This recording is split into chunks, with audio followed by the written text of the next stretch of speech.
Hello friends, സാന്ത്വനത്തിലേക്ക് എല്ലാവർക്കും സ്വാഗതം. അങ്ങനെ ആനന്ദിന് ചെറിയ സംശയമൊക്കെ വരുന്നുണ്ട് കേട്ടോ. ദേവിയാണോ ഈ വീട്ടിൽ പ്രശ്നങ്ങളൊക്കെ ഉണ്ടാക്കുന്നതെന്ന്. അത് ആര്യൻ്റെ വായിൽ നിന്ന് ചെറുതായിട്ട് വീഴുന്നുണ്ട്.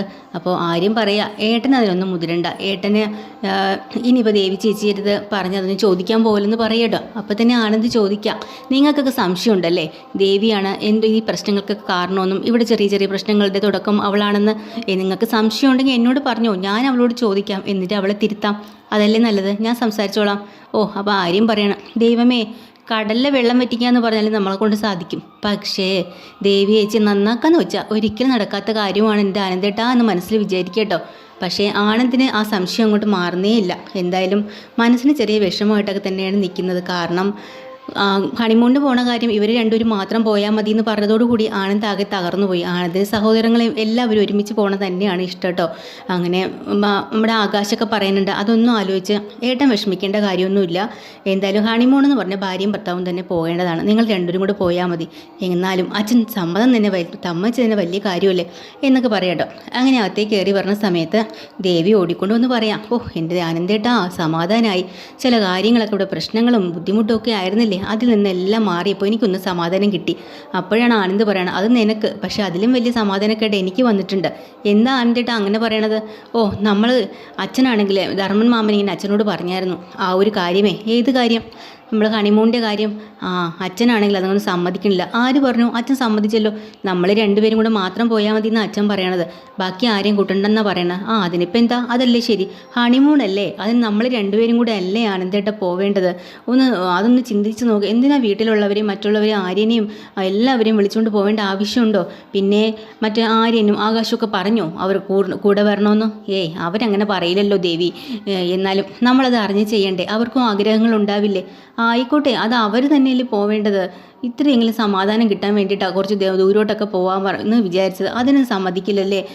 എന്തായാലും തേക്കടി അവിടെ ഇവിടെയൊക്കെ പോയി ഒന്ന് കറങ്ങി വരുമ്പോൾ തന്നെ നമുക്ക് മനസ്സിനൊരു ആശ്വാസം കിട്ടും. ആനന്ദേട്ടനൊന്നും മിണ്ടാതിരുന്നേ, നമുക്ക് മാത്രം പോയാൽ മതി എന്ന് ദേവി പറയുമ്പോൾ ആനന്ദിൻ്റെ മുഖം വാടി പോവാട്ടോ. ആകാശ് ഭയങ്കര സങ്കടത്തോടു കൂടിയാണ് മുറിയിലേക്ക് കയറി വരുന്നത്. അപ്പം മീനാക്ഷിക്ക് അത് മനസ്സിലായി.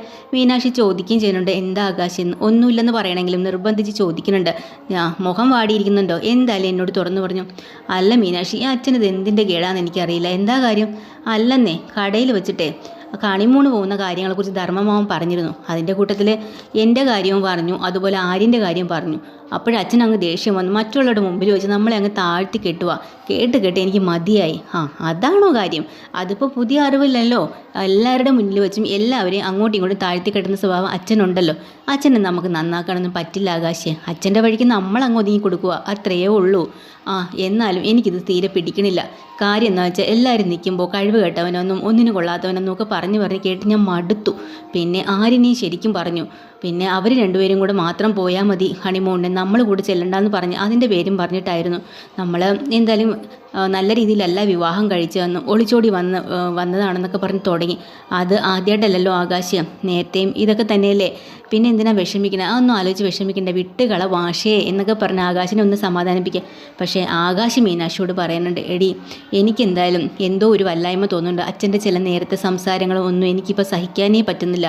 ക്ഷമിച്ച് എനിക്ക് മതിയായി എന്ന് പറയാം.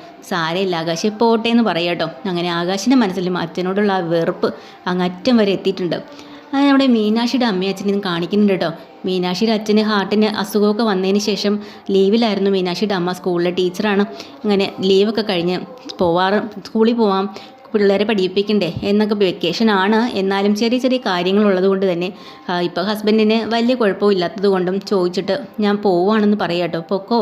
നീ പൊക്കോ, ഇവിടെ ഇപ്പോൾ അദ്ദേഹത്തിൻ്റെ ഫ്രണ്ട് ഒരാൾ വരുന്നുണ്ട്, അപ്പോൾ എനിക്ക് കൂട്ടായിട്ട് അയാൾ ഇവിടെ നിൽക്കും, നീ എന്തായാലും പൊക്കോ എന്ന് പറയാം. പിന്നീട് എനിക്ക് നിന്നോടൊരു കാര്യം പറയാനുണ്ട് എന്ന് പറഞ്ഞിട്ട് അച്ഛൻ പറയാം, എനിക്ക് ഒരു ആഗ്രഹമുണ്ട്. എന്താ ഏട്ടാ ആഗ്രഹം? അല്ല, മീനാക്ഷിനെ ആകാശിനെ എനിക്ക് കാണണമെന്നുണ്ട്. ആണോ? സത്യമാണോ ഏട്ടൻ പറയുന്നത്? അതെ, ഞാനിപ്പോൾ 2-3 ദിവസമായിട്ട് ഒരു സ്വപ്നം കാണുന്നുണ്ട് നമ്മുടെ മീനാക്ഷിനെയൊക്കെ. അപ്പോൾ എനിക്ക് അവളെയും എൻ്റെ മരുമകനെയും ഒന്ന് കാണണം. ശരി, എന്തായാലും നാളെ നോക്കിക്കോ, ഇവിടെ അവരുണ്ടാവും, ഞാൻ അവരെ ഇവിടെ വിളിച്ച് വരുത്തും എന്നും പറഞ്ഞ് നിൽക്കുമ്പോഴാണ് ആ ഫ്രണ്ട് വരുന്നത് കേട്ടോ. അങ്ങനെ ഫ്രണ്ട് പറഞ്ഞോട്ട് ധൈര്യമായിട്ട് ജോലിക്ക് പോക്കോ, ഞാൻ അവന് കൂട്ടിരുന്നോളാന്ന്. പിന്നെ കാണിക്കണമെന്ന് വെച്ചാൽ മീനാക്ഷിയും വീണ മേഡത്തിനാണ് കേട്ടോ. അപ്പോൾ വീണ മേഡം ചോദിക്കുന്നുണ്ട്, എന്നാലും മീനാക്ഷി ഈ പേപ്പർ എവിടെ നിന്ന് കിട്ടി? ഇത്ര പെട്ടെന്ന് മീനാക്ഷിയുടെ മുറിയിൽ തന്നെ ഉണ്ടായിരുന്നോ? ആ, എൻ്റെ മുറിയിൽ തന്നെ ഉണ്ടായിരുന്നു മാഡം. ഇതെങ്ങനെ സംഭവിച്ചെന്ന് എനിക്കറിയില്ല. ദേവി ചേച്ചി രാവിലെ തൂക്കാൻ വന്നപ്പോഴാണ് അവിടെ കിടക്കുന്ന കണ്ടത്. അപ്പോൾ ഉടനെ വീണ മാഡം പറയാം, അതെ എനിക്ക് ചെറിയ സംശയം തോന്നുന്നുണ്ട്. ഇനി ദേവി തന്നെയാണോ ഇതിൻ്റെ പിന്നിലെ കളിച്ചത്? പേപ്പർ എടുത്ത് മാറ്റി വെക്കുക അങ്ങനെ എന്തെങ്കിലും?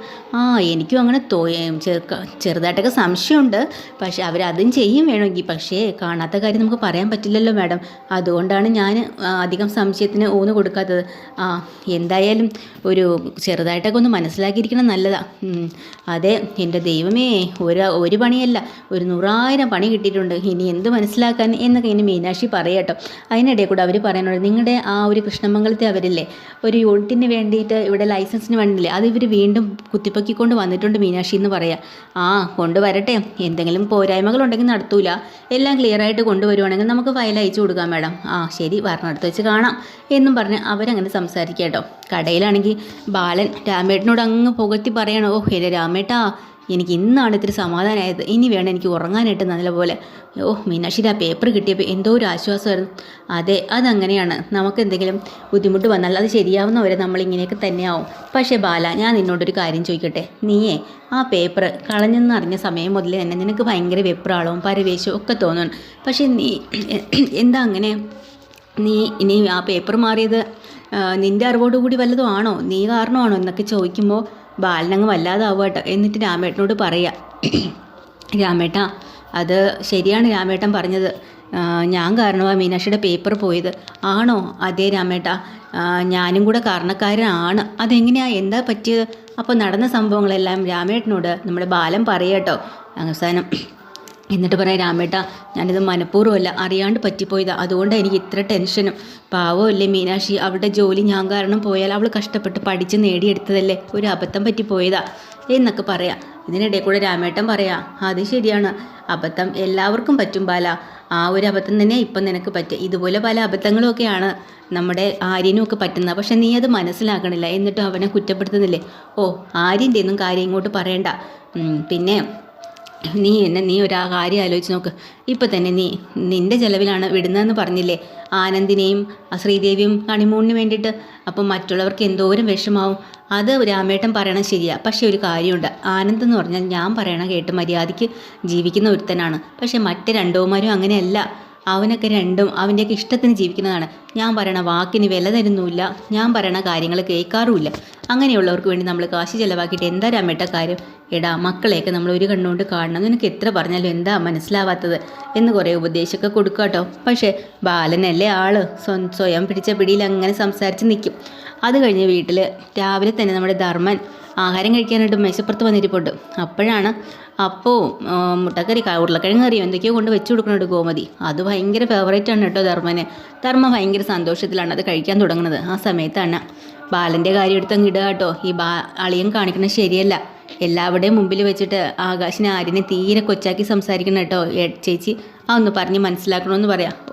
ബാലേട്ടൻ എന്താടാ പറഞ്ഞത്? അങ്ങനെയല്ല ചേച്ചി, ആനന്ദ് മാത്രം വളരെ നല്ലവൻ, മറ്റവർ രണ്ടൊരു മോശക്കാർ. ഈ രീതിയിലാണ് സംസാരം. ഇതത്ര നല്ലതാണോ? ആനന്ദും ആര്യനൊക്കെ എന്ത് തെറ്റാ ചെയ്തത്? അച്ഛൻ ഒരാൾ അലിയാൻ്റെ ഇഷ്ടത്തിന് കല്യാണം കഴിപ്പിച്ചു, മറ്റവർ രണ്ടൊരു അവരുടെ ഇഷ്ടത്തിന് കല്യാണം കഴിച്ചുകൊണ്ട് വന്നു. അതൊരു തെറ്റാണോ? ഇങ്ങനെ പോയാൽ ശരിയാകത്തില്ല എന്നൊക്കെ ഇങ്ങനെ പറയാം. അപ്പോഴാണ് ഭർത്താവിൻ്റെ സൈഡിൽ നിന്ന് സംസാരിച്ചല്ലേ പറ്റുള്ളൂ ഗോമതിക്ക്. അപ്പോൾ ഗോമതി പറയുന്നുണ്ട്, എടാ വേറൊരു ഉദ്ദേശം കൊണ്ടായിരിക്കില്ല ബാലേട്ടൻ അങ്ങനെ പറഞ്ഞത്. ചേച്ചി അങ്ങ് അളിയൻ്റെ സൈഡല്ലേ നിൽക്കുകയുള്ളൂ. പക്ഷേ എനിക്കിത് തീരെ പിടിക്കണില്ല. ഇത് പോകെ വലിയ വലിയ പ്രശ്നങ്ങളിൽ കൊണ്ടെത്തിക്കും ചേച്ചി. ഇല്ലെങ്കിൽ നോക്കിക്കോ. എടാ നീ എന്താ പറയണത്? പിന്നല്ലാണ്ട് ഒന്ന് ആലോചിച്ച് നോക്ക്. അവർ രണ്ടുപേരും ഹണിമൂണിന് വിടാൻ താല്പര്യമില്ല. സ്വന്തം ചിലവിൽ ഇത്രയും രൂപ മുടക്കി ആനന്ദിനെയും ശ്രീദേവിയും വിടുന്നു. അവിടെ തന്നെ ഒരു പക്ഷഭേദം ഇല്ലേ? ചേച്ചി ഒന്ന് ആലോചിച്ച് നോക്ക്. പക്ഷേ എനിക്കിതൊക്കെ ചോദിക്കണമെന്നുണ്ട്. ഞാൻ ചോദിച്ചാലും ഒന്നും ഒരു വിലയില്ലല്ലോ. അതുകൊണ്ടാണ് ഞാൻ ചേച്ചിയോട് പറയണത്. നീ കൂടുതൽ ബാലേട്ടന് ഇങ്ങനെ വഴക്ക് പറയേണ്ട ആവശ്യമൊന്നുമില്ല. അല്ലെങ്കിലും ചേച്ചി ബാലേട്ടൻ്റെ സൈഡിൽ നിന്നേ പറയുള്ളൂ. എനിക്ക് ദേഷ്യം വരുന്നുണ്ട് ഇവിടെ നിന്ന. പാവം ആകാശ് ഒരു പഞ്ചപാവമായതുകൊണ്ട് അവനെല്ലാം കേട്ടോണ്ട് നിൽക്കുന്നു. ആര്യൻ പിന്നെ എന്തെങ്കിലും മറുപടിയെങ്കിലും പറയും. അതുകൊണ്ട് അവനെ തീരെ കണ്ണെടുത്താൽ കണ്ടുകൂടാ എന്നൊക്കെ പറഞ്ഞ് ശരിക്കും പറയാട്ടോ. അത് കഴിഞ്ഞ് ധർമ്മൻ പറയാ, എനിക്കിനി ആഹാരമൊന്നും വേണ്ട ചേച്ചി, കഴിച്ചിടത്തോളം മതിയായി. എടാ കഴിച്ചിട്ട് പോടാ, വേണ്ട വയറ് നിറഞ്ഞു എന്ന് പറഞ്ഞ് ധർമ്മൻ അവിടുന്ന് എണീറ്റങ്ങ് പോവാണ് കേട്ടോ. ഈ സമയത്ത് കൃഷ്ണമംഗലത്ത് അപ്പുറത്താണെങ്കിൽ കാത്തിരിക്കുകയാണ് മീനാക്ഷിയുടെ ആ ഒരു സസ്പെൻഷൻ ഓർഡറിന് വേണ്ടിയിട്ട്. ആ സമയത്ത് അയാളെ പിയൂണ് വിളിച്ച് പറയുകയാണ് അലോകിനോട്, അലോകെ കാര്യങ്ങളൊക്കെ കൈവിട്ട് പോയി, എന്തായാലും സസ്പെൻഷൻ ഒന്നും നടന്നില്ല, അവർക്ക് ആ പേപ്പർ എവിടുന്നോ കിട്ടി. എവിടുന്ന് കിട്ടിയെന്ന് എവിടെയാണെന്നറിയില്ല, സമയമായപ്പോൾ അവർ പേപ്പർ ഹാജരാക്കിയിട്ടുണ്ട്. ഇനിയിപ്പോൾ സസ്പെൻഷനും ഇല്ല, ഒന്നുമില്ല. ഓ നാശം പിടിക്കാൻ, ഇത് പറയാനാണ് അവിടെ താൻ ഇങ്ങോട്ട് വിളിച്ചത് എന്നും പറഞ്ഞാൽ അലോക് വഴക്ക് പറയാട്ടോ. ഫോൺ വെച്ച് കഴിയുമ്പോൾ ഈ വിവരം അറിയണതും രാജശ്രീ അങ്ങ് കല്ലി കൊണ്ട് തുള്ളി. ഓ നാശം പിടിക്കാനുണ്ട്, അവളെ ജോലി തെറിച്ചാൽ മതിയായിരുന്നു എന്നും പറഞ്ഞ് ഞാൻ കാത്തിരിക്കുകയായിരുന്നു. ഓ ഇനിയിപ്പോൾ എന്ത് ചെയ്യാനാ. ഓ സന്തോഷ വാർത്ത കേൾക്കാൻ വേണ്ടി ഇരുന്ന അപ്പോഴാണ് അനന്തം പറയുന്നുണ്ട്, ദേ ഇനിയിപ്പോൾ ഇതിൻ്റെ പിറകെ കടിച്ച് തൂങ്ങേണ്ട ആവശ്യമൊന്നുമില്ല. വേറൊരു കാര്യം ഞാൻ പറഞ്ഞേക്കാം, ഇനിയിപ്പോൾ പെണ്ണ് കാണൽ ചടങ്ങും ഇങ്ങനെയുള്ള ചില കാര്യങ്ങളൊക്കെ ഉണ്ട്. അപ്പോൾ അതിൻ്റെ ഇടയിൽ കൂടെ ഇതൊന്നും വലിച്ചു വാരി ഇടല്ലേ, അതൊരു സന്തോഷ കാര്യമാണ്. അപ്പോഴാണ് രാജശ്രീ പറയാം, ഓ സന്തോഷമുള്ള ഒരു കാര്യമാണ്, അതിൻ്റെ കൂടെ ഇവിടെ ഒരുത്തിയുടെ ജോലിയും കൂടെ പോയി എന്ന് പറഞ്ഞ് സന്തോഷിച്ചിരുന്നെങ്കിൽ കുറച്ചുകൂടെ സന്തോഷം കിട്ടിയേനായിരുന്നു. ഇതിപ്പോൾ അതും നടന്നില്ല, ഇതും നടന്നില്ല, ഓ ആകെ പാടെ പോയി എന്ന് പറഞ്ഞ് രാജശ്രീ. അങ്ങനെ നന്ദിതയ്ക്കും അമ്മയ്ക്കും നല്ല സന്തോഷമാവുന്നുണ്ട് കേട്ടോ, മീനാക്ഷിക്ക് ജോലി പോയില്ല എന്ന് അറിഞ്ഞപ്പോൾ അവർ നല്ല ഹാപ്പി ആയിട്ട് തന്നെയാണ് ഇരിക്കുന്നത്. അങ്ങനെ ബാലൻ അന്ന് ജോലിയൊക്കെ കഴിഞ്ഞ് വരുമ്പോൾ ഗോമതി ചെന്ന് കുറച്ച് ഉപദേശമൊക്കെ കൊടുക്കുന്നുണ്ട്. ബാലേട്ടൻ എന്ത് പണിയാണ് കാണിച്ചത്, ഇന്ന് കടയിൽ വെച്ച് എന്തിനാ ആകാശിനെയൊക്കെ ഇങ്ങനെ താഴ്ത്തി കെട്ടിയത്, ഞാൻ എന്ത് പറഞ്ഞു എന്നാ, പിന്നല്ലാണ്ട് അവനെ ഒരാളെ മാത്രം ഹണിമൂണിന് വിടാൻ ഇത്രയും ചിലവാക്കുന്നുണ്ട്, അതിന് പകരം മറ്റുള്ള രണ്ടുപേരും മോശക്കാരായിട്ടാണോ ബാലേട്ടൻ കാണുന്നത്. ഞാൻ എത്ര തവണ പറഞ്ഞിട്ടുണ്ട് ബാലേട്ടൻ, മക്കളെ എല്ലാവരും ഒരേപോലെ കണ്ണുകൊണ്ട് കാണണമെന്ന്.